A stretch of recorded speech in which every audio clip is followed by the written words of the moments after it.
Perfecto, Diego, perfecto. De acuerdo. Entonces, para hablar de este impuesto,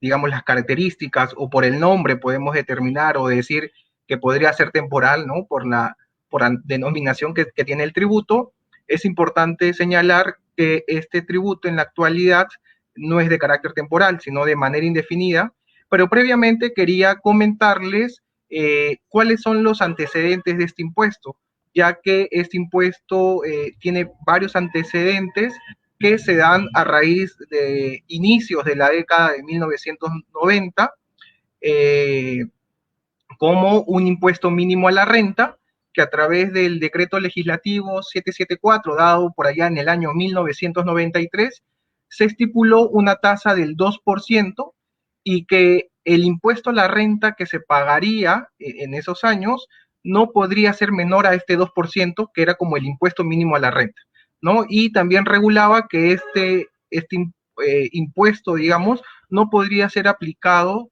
en los ejercicios siguientes, ni tampoco iba a dar derecho a devolución alguna. Posteriormente, en el año 96, para que entre en vigencia a partir del año 1997, a través de un decreto legislativo se modifica el 881 y la tasa pasa del 2% a 1.5%. Asimismo, en el año 1997, en mayo de 1997, se emite una ley, la ley 26777, creando el impuesto extraordinario a los activos netos que regulaba que se iba a pagar este impuesto a partir de 1998 en base a los activos netos al 31 de diciembre de 1997, ¿no? Igualmente indica que esto tampoco da derecho a devolución, pero sí es un crédito contra el impuesto a la renta, y que podría ser aplicable en el caso no se pueda compensar contra la regularización del impuesto a la renta anual contra el impuesto a la renta de los ejercicios de 1999 y del año 2000. Y también a través de esta ley se modifica la tasa a medio por ciento o 0.5%. ¿No? Asimismo, en diciembre de 1997 se emite una prórroga de esta ley, de este impuesto, hasta 1998, con las mismas características, que se puede compensar contra el impuesto a la renta y que no da derecho a devolución, pero podría ser aplicable en los ejercicios 1999 y el ejercicio fiscal del año 2000. ¿Correcto? Entonces, hasta aquí tenemos más o menos un antecedente. Posteriormente, en el año 2002, con la ley 27804,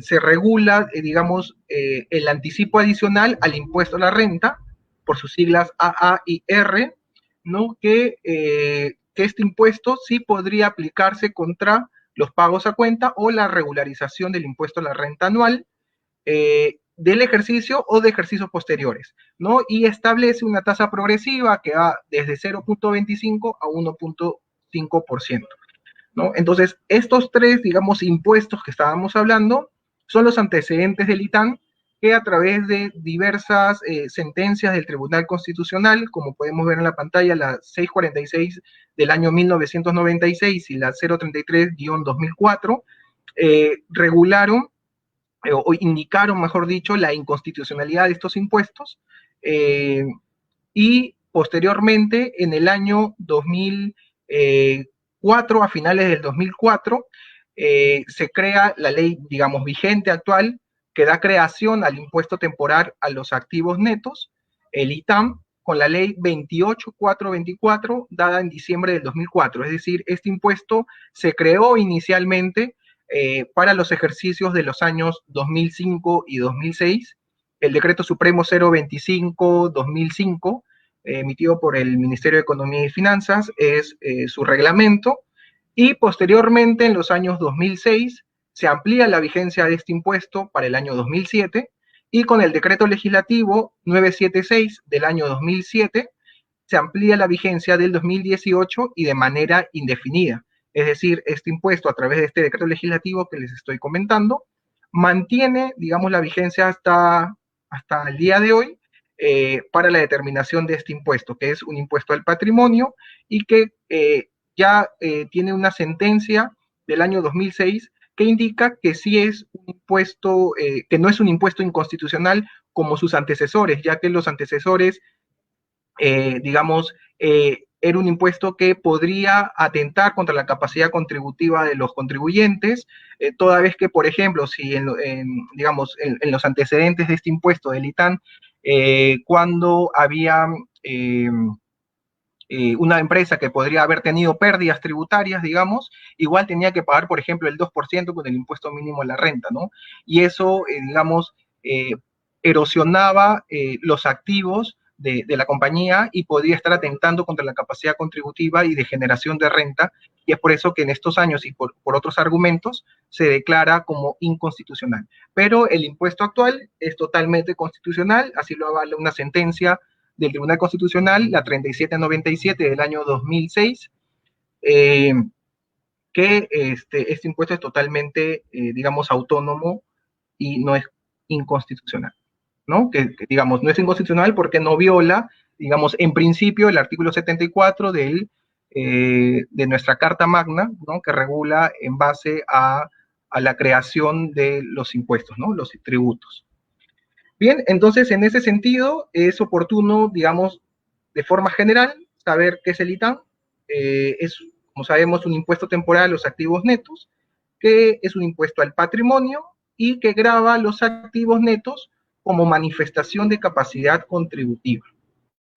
¿De acuerdo? Entonces, bajo esa, digamos, esa primera definición, vamos a partir para ver los, digamos, los componentes de este impuesto, ¿no? ¿Cuál es qué grava, qué tasa, cuáles son las exoneraciones, cuál es la base imponible, cuál es la forma de aplicación como crédito para aplicar contra otros tributos? Entonces, eso lo vamos a ver, pero en principio hay que quedarnos con esta definición, que es un impuesto al patrimonio y que grava manifestación de la capacidad contributiva. Bien, entrando a la ley, en el artículo 1 se regula, digamos, o está explícito cuál es la hipótesis de incidencia, ¿no? Como bien sabemos, la hipótesis de incidencia es la descripción legal que el legislador, digamos, quiere o manifiesta qué situación va a dar origen a lo que está planteando el legislador. En este caso, como sabemos, el hecho imponible es el cual materializa esta hipótesis de incidencia, ¿no? Entonces vamos a ver estos cuatro aspectos en los cuales se va a materializar la hipótesis de incidencia en el hecho imponible, ¿no? Como primer aspecto, tenemos el aspecto subjetivo, que la norma indica que, o sea, quiénes están grabados, ¿no? Es decir, los generadores de renta de tercera categoría, ¿no? Respecto al aspecto material, nos indica qué estaría grabado, ¿no? En este caso, la norma nos indica que están grabados aquellos activos netos al 31 de diciembre del año anterior, ¿no? Es decir, yo como empresa, hoy en el 2021, estoy determinando el ITAN del año 2021 en función de los activos netos que tuve al 31 de diciembre del 2020, ¿no?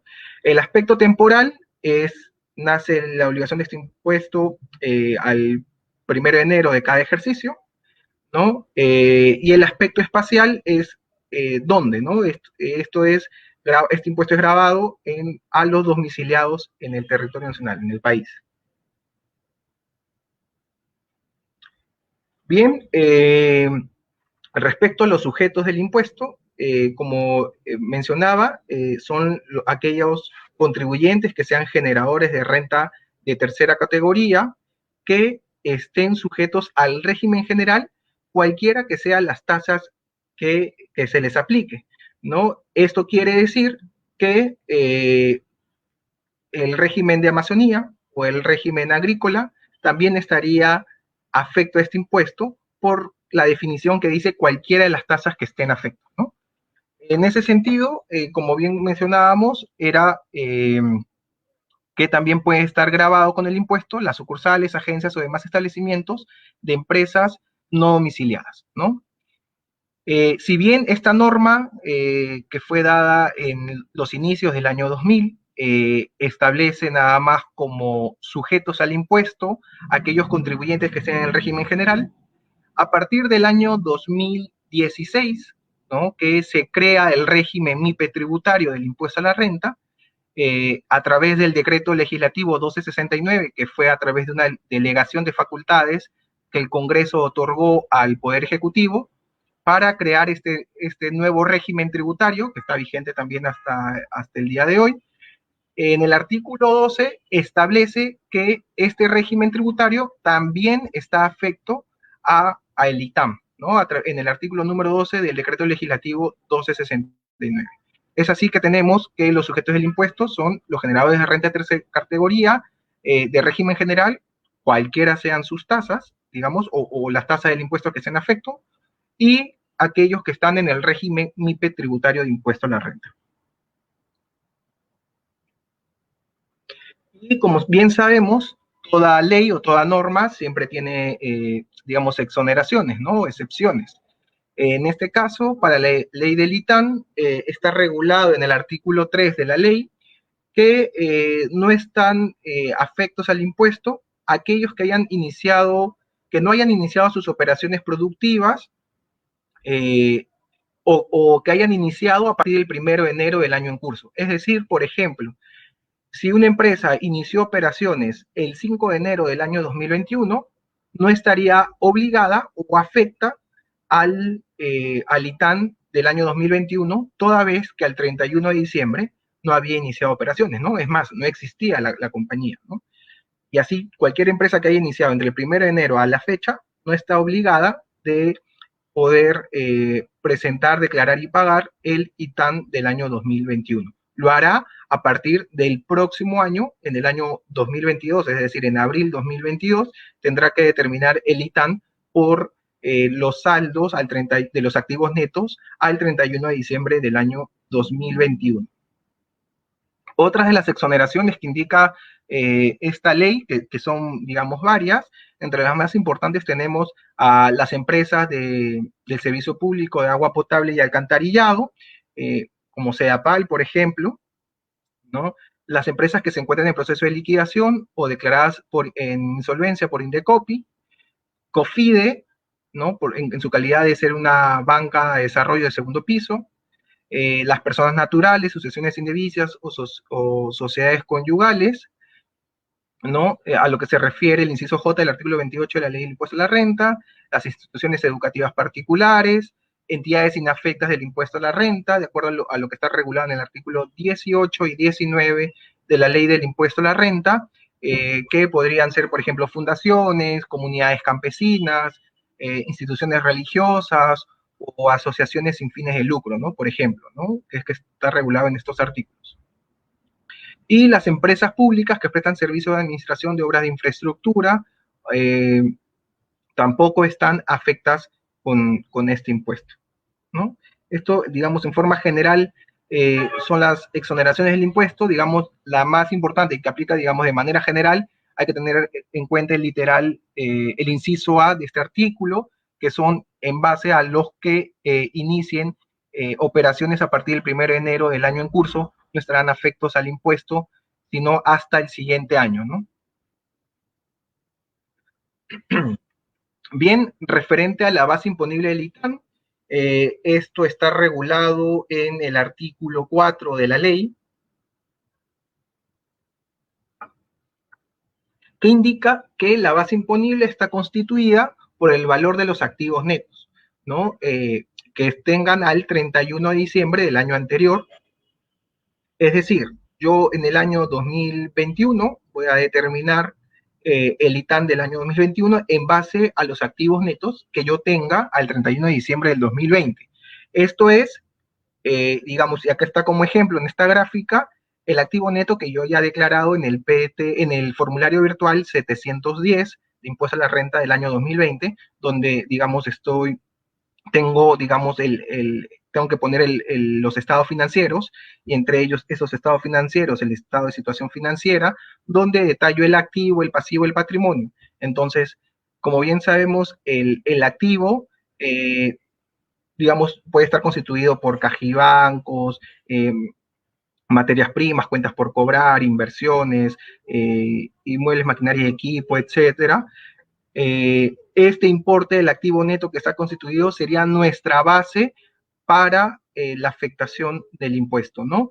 Y a esto también nos indica este artículo número 4 que deberá deducirse las depreciaciones y o amortizaciones admitidas por la ley del impuesto a la renta. Esto es, digamos, como vamos a ver más adelante en un caso práctico, que debemos considerar el costo neto tributario de los activos para la base imponible, no el costo neto financiero de estos activos, ¿no? Como más adelante vamos a ver un ejemplo y vamos a poder aclarar un poquito más este tema.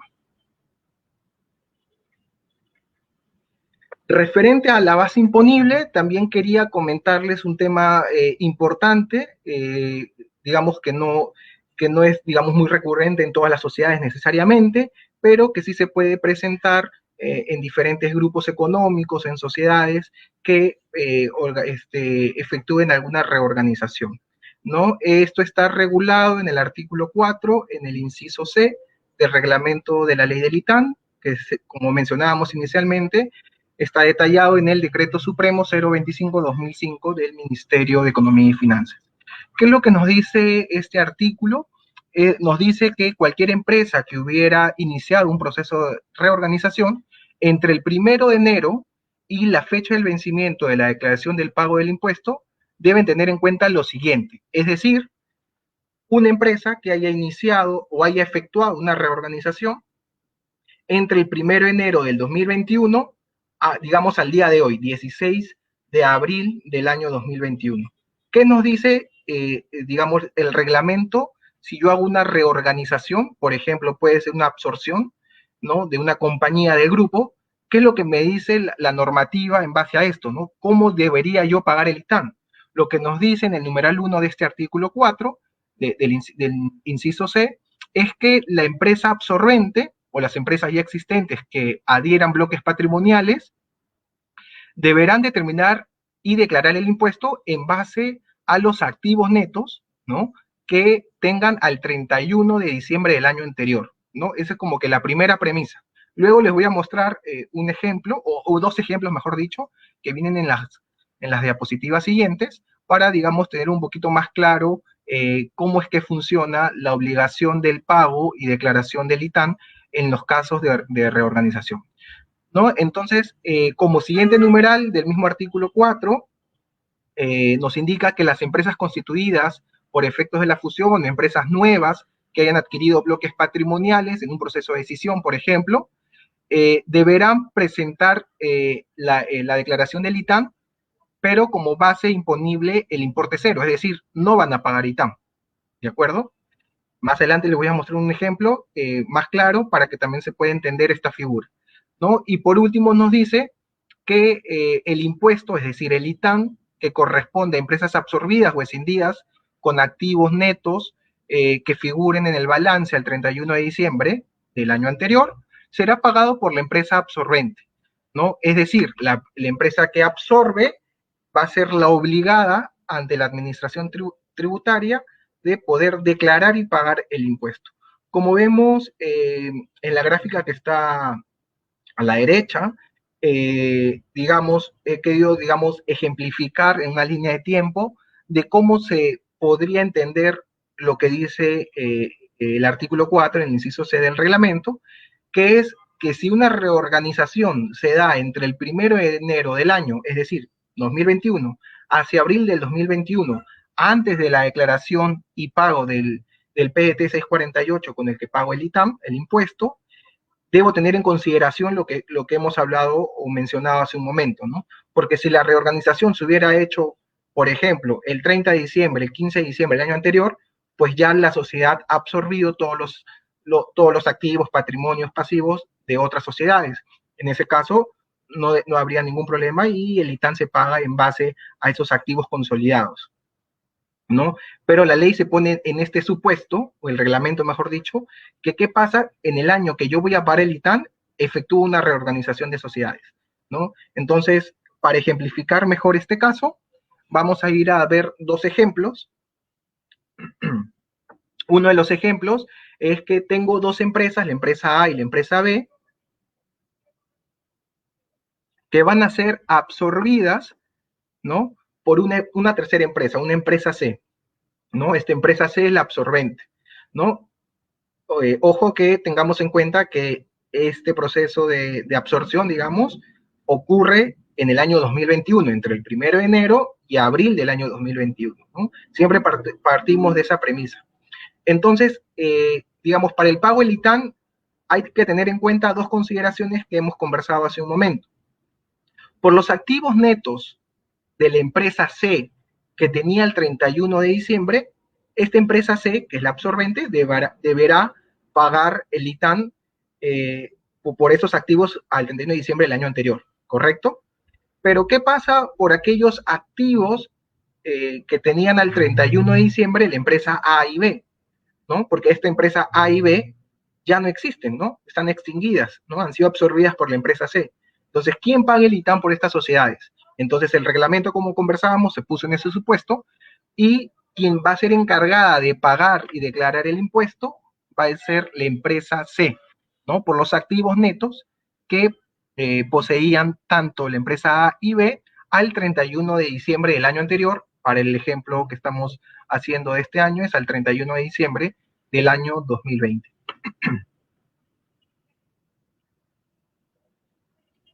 Bien, también tenemos otro caso, digamos, contrario, ¿no? Digamos, ¿qué pasa si yo tengo una empresa que va a ser escindida en dos bloques patrimoniales, ¿no? Y esta empresa A forma dos empresas, la empresa B y la empresa C.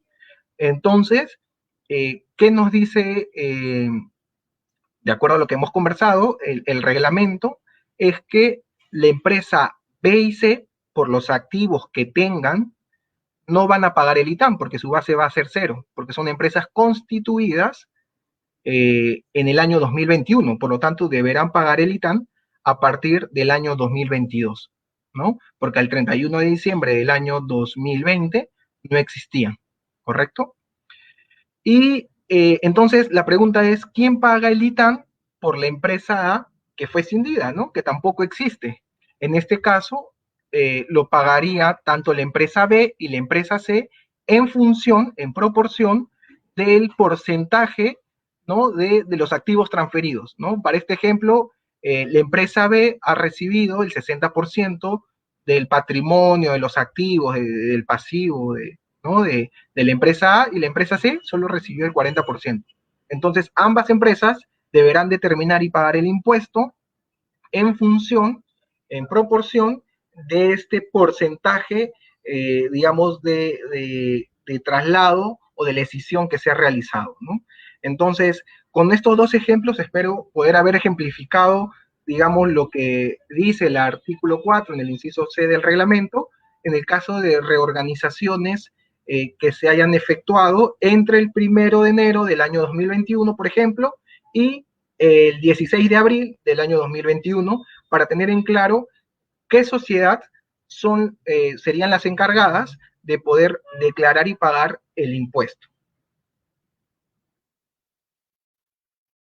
Bien, como toda norma, igual también está estipulado, igual que el impuesto a la renta, digamos, aquí también se estipulan deducciones que deben efectuarse a la base del ITAM, ¿no? A la base imponible del ITAM, ¿no? Como veíamos, partíamos de un activo neto, que era, digamos, lo que tenemos en los estados financieros, ¿no? Digamos, la columna de activo que hemos declarado en el formulario virtual 710, pero a esta base de ITAN tenemos que hacer algunas deducciones en el caso apliquen, ¿no? No necesariamente todas las deducciones van a aplicar a todas las empresas.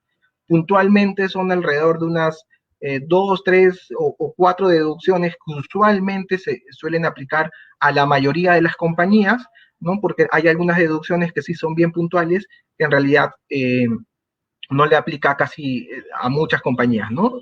Entonces nos vamos a enfocar principalmente en aquellas deducciones que sí aplican a la gran mayoría de las compañías, como son, por ejemplo, en el inciso, son 10 deducciones que están reguladas en el artículo 5 de la ley, ¿no? De la A a la J, ¿no? En el literal A, en el inciso A,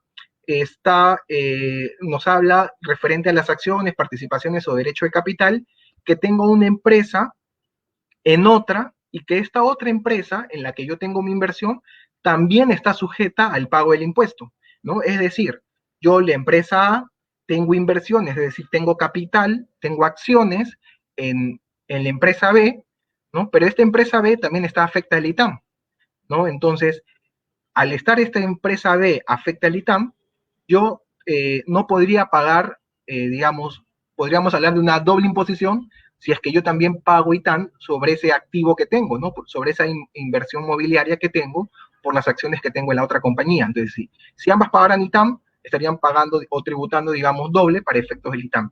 Entonces, en el artículo 5, en el inciso A, se regula esta deducción, esta primera deducción, a aquellas empresas que tengan acciones, participaciones de capital en otras sociedades que ya paguen el ITAM, ¿correcto? Eso es muy importante y más adelante vamos a ver un caso práctico. Luego, la siguiente deducción que nos regula la ley es referente a las maquinarias y equipos que no tengan una antigüedad mayor a 3 años, ¿no?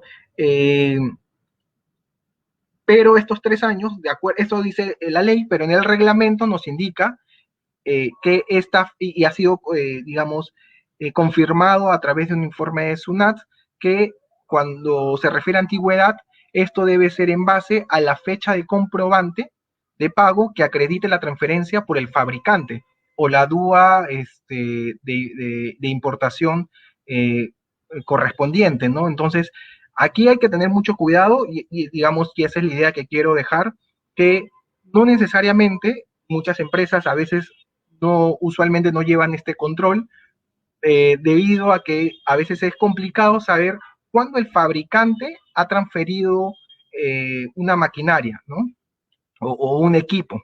Entonces, por ejemplo, no sé, compro pantallas LED para la compañía yo no tengo la forma de saber necesariamente cuándo fue transferido esto por el fabricante, ¿no? Para saber si esto tiene más o no de 3 años de antigüedad, ¿no? Usualmente podría ser una recomendación poder verificar aquellos activos que tengan, si estoy determinado en el 2021, no sé, los del 2020, 19, para poder determinar cuáles tienen por lo menos 2 años y que presumimos que un activo que ya tiene 3 años de adquirido podría tener mucho más tiempo de la transferencia por el fabricante. De todas maneras, al ser esto constituir una deducción, digamos, la recomendación de repente sería quizás no optar por esta deducción, toda vez que podría tener algún riesgo, toda vez que la administración tributaria puede solicitar que acreditemos la transferencia por el fabricante o la duda, digamos,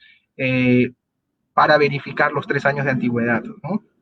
Entonces, esto sí es un poco, digamos, riesgoso podría ser, porque la norma no indica desde que tú adquieres el activo, ¿no? Porque yo puedo adquirir un activo en el año 2020, ¿no? Una maquinaria o equipo en el año 2020, pero este producto, este activo fijo, ha sido transferido por el fabricante hace más de 3 años.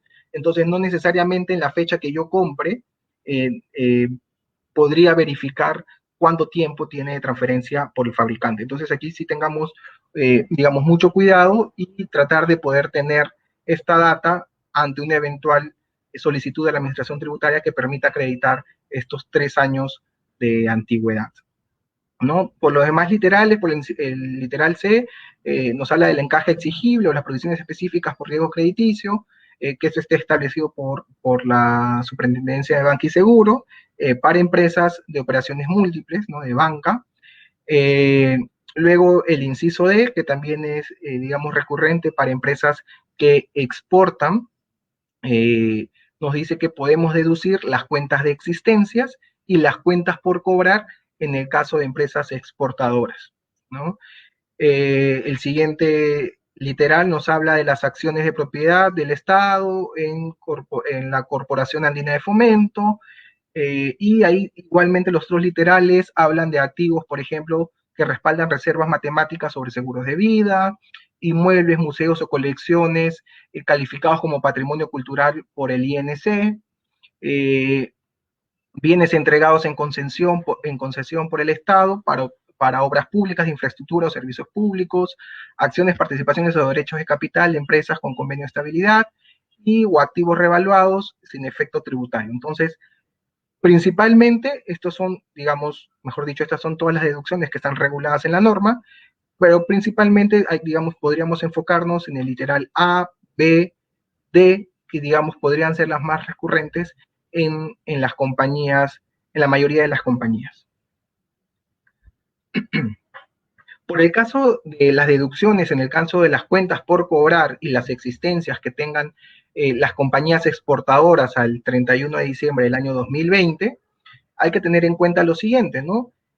Que las compañías deberían, digamos, identificar dos temas. Uno, las cuentas por cobrar por exportaciones, es decir, yo tengo toda una cuenta por cobrar, tengo que identificar cuánto de esas cuentas por cobrar corresponden a exportaciones, o sea, a ventas del exterior que yo he efectuado.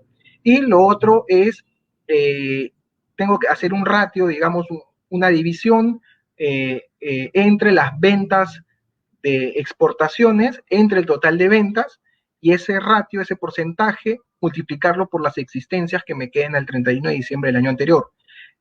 El resultado que me dé, voy a poderlo deducirlo de la base imponible del ITAM. Más adelante vamos a ver un ejemplo, no se preocupen, digamos, un ejemplo práctico para poder aterrizar esto que está regulado en la ley. Bien, en el artículo número 6 establece la tasa a aplicar hasta 1.000.000 de soles, 0%, y por el exceso a 1.000.000 de soles, 0.4%. Bien, respecto a la declaración y pago que está regulado en el artículo 7 de la ley, establece dos formas de pago. Uno de ellos es el pago al contado, es decir, el importe que resulte de la aplicación de la tasa del 0.4% sobre mis activos netos, lo puedo pagar en una sola cuota, que esto tengo que realizarlo a través del formulario 648, o también puedo realizar el pago a través de 9 cuotas, ¿no? Un pago fraccionado que me permite, digamos, la ley y el reglamento poder efectuarlo, es decir, simplemente el importe de ITAN que me resulta como pago al contado lo divido entre 9 y tendré que pagar la primera cuota con el formulario 648 y las cuotas siguientes que vencerían a partir del mes de mayo en adelante hasta el mes de noviembre con las declaraciones mensuales ya los cronogramas establecidos por la SUNAT, ¿no? Es decir, haría 9 pagos iguales. Como sabemos, y como comentábamos inicialmente, existe el cronograma de impuestos mensuales el cual regula el pago del ITAM, que el día de hoy está venciendo, digamos, la presentación de este formulario virtual, este PDT 648, ¿no? Que empieza hoy 16 de abril y termina el 26 de abril con los buenos contribuyentes, ¿no? Entonces las empresas que opten por pagar en una sola cuota tendrán que pagar el día de hoy el íntegro de este importe del ITAM. Bien, entonces, luego del pago, lo importante es poder saber contra este crédito, contra qué lo puedo aplicar, ¿no? En primer lugar, hay que aclarar que contra lo único que podemos aplicar, que está regulado en el artículo 8 de la ley, es contra los pagos a cuenta del impuesto a la renta. Es decir, contra los pagos a cuenta a partir del periodo marzo del año 2021 en este caso, porque se supone que yo voy a pagar el ITAN en este periodo 2021, ¿no? ¿Qué pasaría si yo el día de hoy no pago el ITAM, pero sí declaro el pago a cuenta de impuesto a la renta? No podré utilizar ese pago de ITAM para el periodo marzo porque no está efectivamente pagado, ¿no? Y lo otro es, si no llego a utilizar el ITAM para el pago a cuenta del impuesto a la renta durante todo el año 2000, digamos 2021, podré utilizarlo en la DJ anual contra el pago de la regularización del impuesto a la renta anual, ¿no? Y en el caso que tampoco pueda utilizarlo porque tengo saldo a favor o mi pago a cuenta, digamos, excede el impuesto determinado, podré solicitar en devolución este ITAN que no haya aplicado, ¿no? Entonces son las tres mecanismos o formas de recuperar o compensar el impuesto temporal a los activos netos.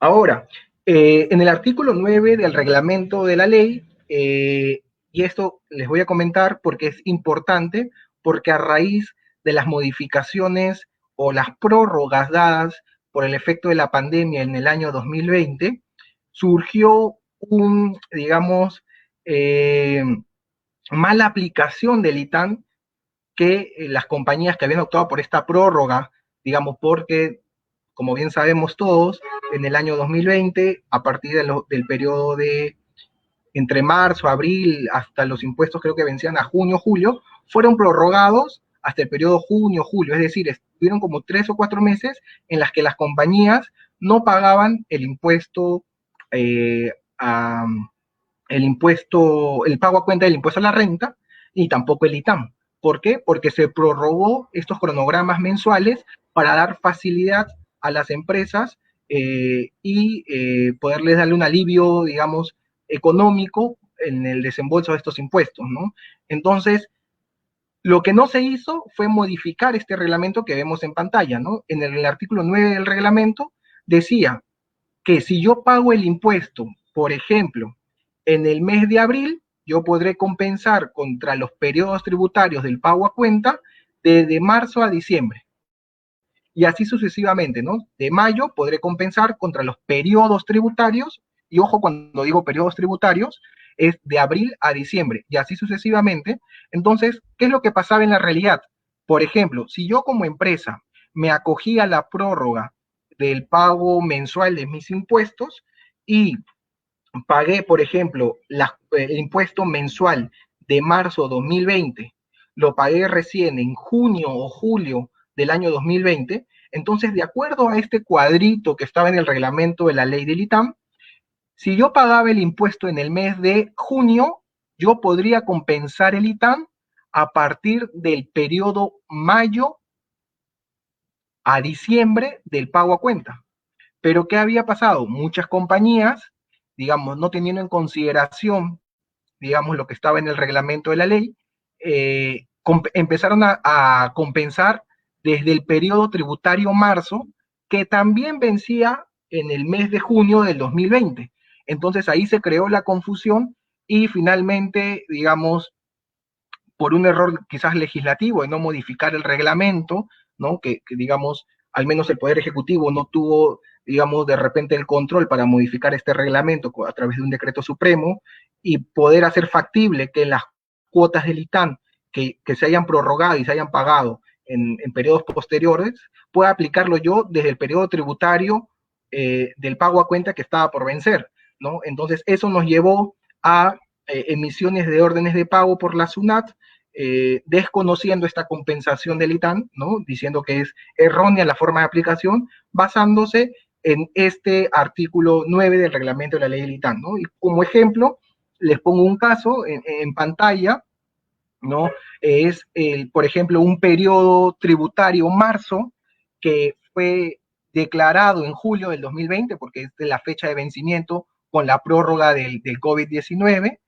Entonces, lo que hace SUNAT es desconocer la compensación del ITAM y decir que yo le debo a la administración tributaria el pago a cuenta del periodo tributario marzo, ¿no? Porque yo había compensado mi ITAM que también pagué en julio, ¿no? Y como hemos visto a través de este cuadro del reglamento, que ya está, digamos, ya no está vigente, ocurrió este problema en el año 2020. Entonces, este problema ya ha sido subsanado a través de la emisión del Decreto Supremo 417-2020, que modifica el artículo que estábamos viendo anteriormente. Esto está vigente a partir del año 2021, pero, digamos, se esperaba quizás que pueda haber algún aplazamiento, alguna prórroga para los vencimientos mensuales del año 2021, que finalmente no se dio, por lo cual, digamos, no habría mucho tema del diferimiento de las cuotas que yo pague del ITAM, de acuerdo a lo que estaba en el cronograma anterior, ¿no? Pero en principio, y esto nos sirve porque, digamos, tenemos una mejor claridad respecto a la aplicación de los créditos contra los pagos a cuenta, porque ya la norma, el reglamento indica que podré compensar como crédito contra los pagos a cuenta entre los periodos tributarios de marzo a diciembre del mismo ejercicio, es decir, del año 2021 yo podré compensar cualquier ITAN que yo pague, por, digamos, en los periodos tributarios que no hayan vencido a la fecha que efectúe el pago del impuesto. Es decir, yo, si hubiera habido prórroga en el año 2021 y yo pago el impuesto de la primera cuota del ITAN en el periodo julio 2021, ¿no? Si hubiera habido prórroga, ¿no? Eso dejo, digamos, pero no lo hay. Si yo hubiera podido pagar el impuesto en el periodo julio 2021 y el impuesto del periodo marzo del PDT 621 también vencía en julio del 2021, con esta modificación del reglamento no hubiera, digamos, habido ninguna contingencia y hubiera podido compensar tranquilamente la cuota del ITAM, ¿no? Bajo el escenario anterior que teníamos el año anterior, sí hubo estas contingencias y estas notificaciones por la Administración Tributaria de las órdenes de pago emitidas por la mala compensación del ITAM, ¿no? Que fue un error, digamos, legislativo o normativo que el Poder Ejecutivo no previó a tiempo, ¿no? Bien, entonces vamos a pasar al caso práctico dentro de los minutos que quedan. Vamos a partir, como decíamos inicialmente, de 143 millones, que es este el ejemplo que he construido para poder explicar el día de hoy, que es el total de activo neto que está declarado en nuestro PDT 710 del año 2020, que acaba de vencer hace algunas semanas, ¿no? Entonces, partimos de estos 143 millones y aquí he efectuado, digamos, una identificación por cada una de las partidas que están involucradas en el activo, ¿no? Que debemos considerar para efectos de proceder con adicionar o deducir de este total activo neto que yo tenía de 143 millones. Entonces vamos a ver una a una y vamos a explicar para tener un entendimiento de cada uno de estos ajustes. Por ejemplo, uno de los primeros ajustes es el tema de la depreciación, ¿no? Como bien veíamos en uno de los primeros artículos de la ley del ITAM, indica que debe considerarse la depreciación y amortización para fines de impuesto a la renta. En ese sentido, si del activo o del estado de situación financiera que yo he presentado, obviamente está bajo normativa contable, entonces yo tengo que quitar el efecto de la depreciación acumulada que me está restando de mi activo, en este caso, para este ejemplo, son 28,000 soles, que podemos ver en esta columna C, ¿correcto? ¿Y qué es lo que tengo que deducir? Aquella depreciación acumulada tributaria que yo ya he determinado de los activos. Es decir, por el efecto de la depreciación, yo tengo 28,000 soles que tengo que adicionar y una deducción de depreciación acumulada tributaria de 20,000 soles. Tengo un efecto de 8,000 soles. Eso quiere decir que tengo un efecto de adición, ¿correcto? Esto quiere decir, para efectos de impuesto a la renta, que financieramente la tasa ha sido mayor a lo que establece la normativa tributaria. Por eso mi depreciación tributaria es menor a lo que tengo bajo efectos financieros, ¿no? Entonces, tengo que regular o corregir este efecto para la base imponible del ITAM. Luego, tengo que retirar también el efecto de la provisión de cobranza dudosa, que como vemos en este ejemplo, en la casilla 367, yo tengo una estimación por cobranza dudosa de 40,000 soles, que como bien sabemos, existe un informe de SUNAT, el 007-2018, en el cual nos indica que los activos para efectos del ITAM deben estar o considerarse el costo histórico de estos activos, ¿no? Entonces, si yo tengo estimaciones contables que disminuyen mi activo neto, estas estimaciones contables tengo que retirar el efecto para la base imponible. Uno de esos ejemplos podría ser los ajustes que yo haga por NIF 9 por cobranza dudosa, ¿no? Y entonces, como este efecto está restando a mi activo, tengo que adicionar para este cálculo del ITAM. Entonces, por ese lado, tendría una adición de 68,000 soles y por las deducciones, digamos, como veíamos al inicio, en el literal A de las deducciones que veíamos, yo tengo inversiones digamos, tengo acciones en otras compañías, ¿no? Que pueden ser mis vinculadas, a las que yo tengo acciones, inversiones. Estas son inversiones mobiliarias que por el cual yo ya estoy pagando el ITAN y que la empresa en la cual yo tengo esta inversión también estaría pagando el ITAN. Entonces, la normativa, la ley, permite deducir estas inversiones que yo tenga en de acciones o de participaciones en otras sociedades, poder deducir del cálculo del ITAN con el efecto de evitar la doble imposición por este lado, así podríamos llamarlo, para el efecto del cálculo del ITAN. Entonces, por eso deduzco los 45 millones que están anotadas en la casilla 379 para este ejemplo de inversiones mobiliarias. Luego, también estoy retirando para este ejemplo, esta es una empresa que tiene inmuebles, tiene edificaciones, ¿no? Que están clasificadas o están valorizadas en la contabilidad bajo la NIC 40, ¿no? Como bien sabemos, la NIC 40 de inversiones inmobiliarias no no permite la depreciación, ¿no? Y el reconocimiento de estos activos se reconoce al valor razonable. Entonces, este valor razonable es de estos 54 millones, es 8 millones, ¿no? Y es por eso que tengo que retirar de esta base del ITAN este importe de 8 millones para que solamente quede el costo histórico de estas instalaciones o estas edificaciones que yo tenga en la compañía, ¿no? Como bien sabemos, este efecto de las inversiones inmobiliarias para efectos de impuesto a la renta genera depreciación tributaria del 5% al ser edificaciones, pero no genera depreciación financiera. Luego tenemos finalmente las últimas dos deducciones que corresponden al tema de exportaciones, ¿no? Yo tengo cuentas por cobrar relacionadas con exportaciones. A ver, este es el ejemplo que he construido. Como bien sabemos, lo que nos dice la norma es que tengo que retirar aquel efecto de existencias y aquel efecto de cuentas por cobrar de exportaciones. Entonces, por el tema de existencias, lo que nos dice la norma es que debemos dividir aquellas ventas realizadas o exportaciones o ventas al exterior, que para este ejemplo son 9 millones, ¿no? Yo tengo unas ventas en el año 2020 que son de 10 millones, las cuales constituyen 1 millón de ventas locales, es decir, en el país, y 9 millones de ventas al exterior. Entonces, yo tengo 10 millones de ventas al año.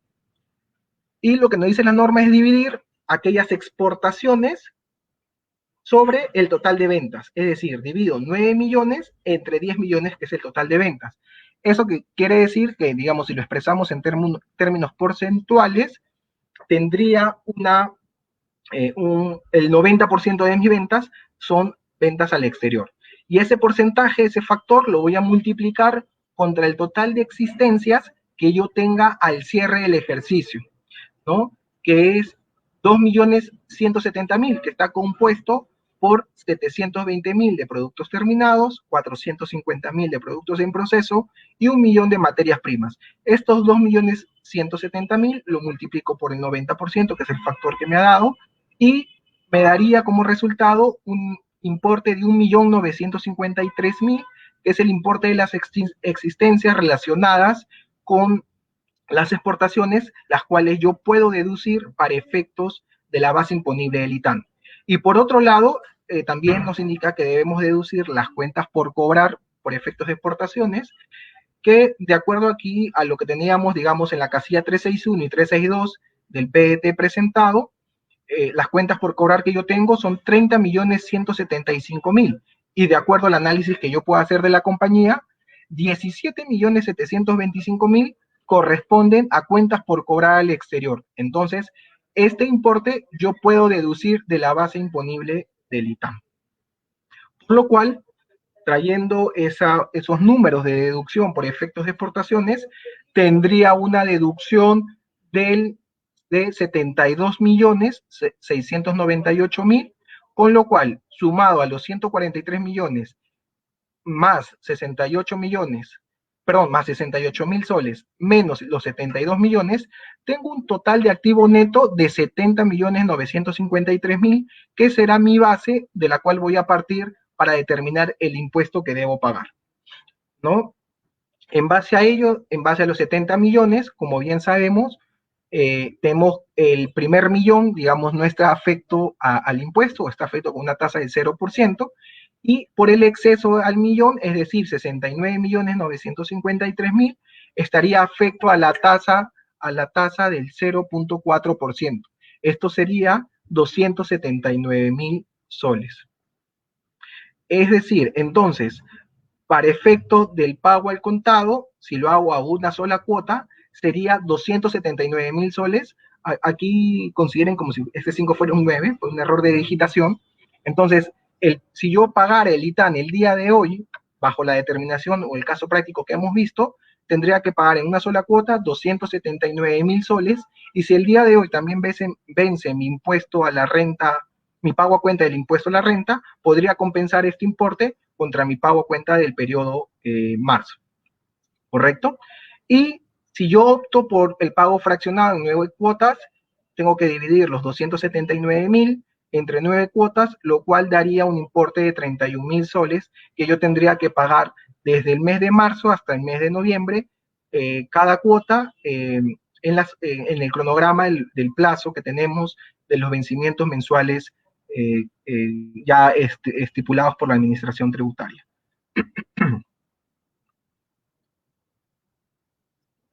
Entonces, hasta ahí tenemos el caso práctico de cómo podemos efectuar o determinar la base imponible del ITAM, ¿no? Con ejemplos, digamos, reales y más convencionales que se presentan en las compañías.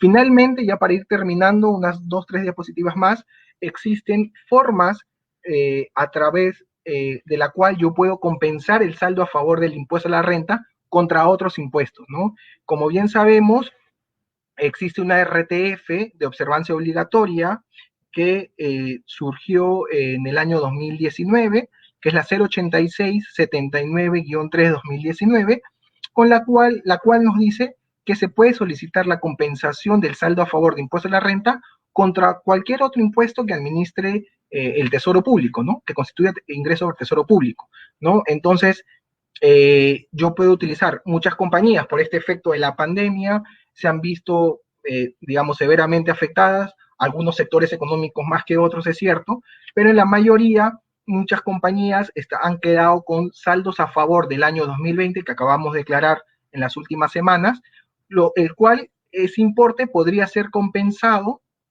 contra cualquier otro impuesto, ¿no? Para el caso en específico, si estamos hablando del ITAN, podríamos solicitar una compensación de este saldo a favor contra el ITAN y así evitar, digamos, un desembolso adicional que pueda aliviar la carga financiera a las compañías, ¿no?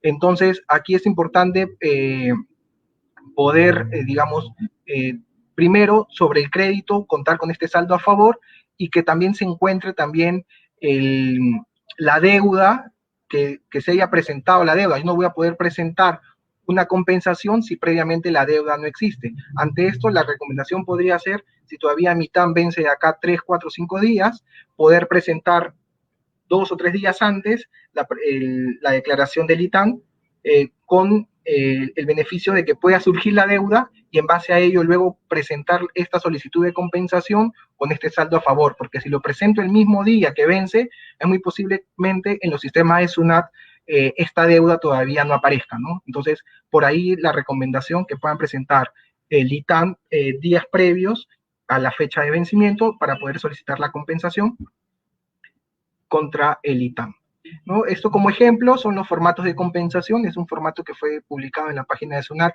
con los cuales todos podemos acceder y poder llenar este formato de compensación. Asimismo, este es un ejemplo del formulario de virtual 1648 en el cual se puede presentar esta solicitud de compensación del saldo a favor de impuesto a la renta contra el ITAM. Bien, entonces solo este cuadro final, que en el caso de existir la deuda exigible, tiene que existir la deuda exigible y el saldo a favor del impuesto a la renta del año 2020 para solicitar esta compensación. En el caso de proceder bien, digamos, ya podría considerar esta deuda exigible del ITAM como pagada y proceder a compensarlas contra los pagos a cuenta. Y en el caso que, digamos, la resolución de intendencia no acepte esta compensación, declare improcedente, puede apelar esta resolución de intendencia, ¿no? Es preciso también, por eso la recomendación que les hacía es poder presentar días previos la solicitud o la declaración del ITAM para evitar, digamos, que para que pueda aparecer cuando quiera hacer la compensación. Sin embargo, cabe precisar que igualmente, mientras que se resuelve la compensación, puede ser posible que la administración tributaria emita alguna orden de pago, alguna cobranza coactiva por esta deuda que todavía no está pagada, o mejor dicho, no estaría compensada, ¿no? Pero más o menos este es el trámite que han seguido muchas compañías en el año 2020 y que entendería que también lo van a continuar durante el año 2021 como una forma de alivio fiscal a las compañías para evitar el desembolso del impuesto del ITAM o cualquier otro impuesto con los saldos a favor que hayan surgido del año 2020.